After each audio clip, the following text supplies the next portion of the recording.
আজকে কিন্তু একটা আমের রেসিপি বলতে পারো, মানে আমসত্ত্ব, কাঁচা আমের আমসত্ত্ব করছি। এই দেখো আমগুলো কেটে ধুয়ে নিয়ে এই যে সেদ্ধ বসিয়ে দিয়েছি, তারপর সেদ্ধ করে এই যে তুলে নিয়েছি। আর এই জলটা কিন্তু ফেলবো না, এই জলটা আমার কাজে লাগবে, কারণ ওইটা কিন্তু টক টক হবে, টক মিষ্টি অ্যাকচুয়ালি খেতে হবে।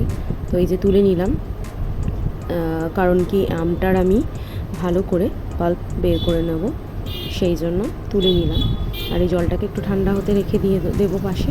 তারপরে এই যে দেখো পাল্পটা বের করে নিয়েছি, আর এর মধ্যে এই যে একটু একটু করে জল দিয়ে আর চিনি দিয়ে আমি কড়াইতে খুব ভালো করে নেড়ে নেব।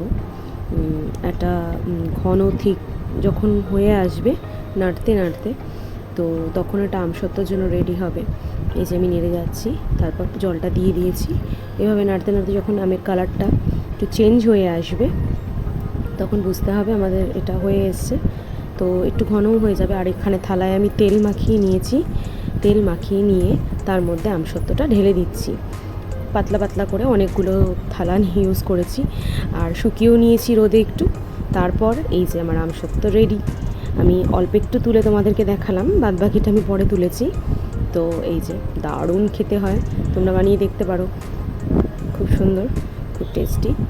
এই যে আমি কিন্তু কোনো কালার অ্যাড করিনি, একটু শুকিয়ে যাওয়ার পরে কালারটা নিজে থেকেই এসছে।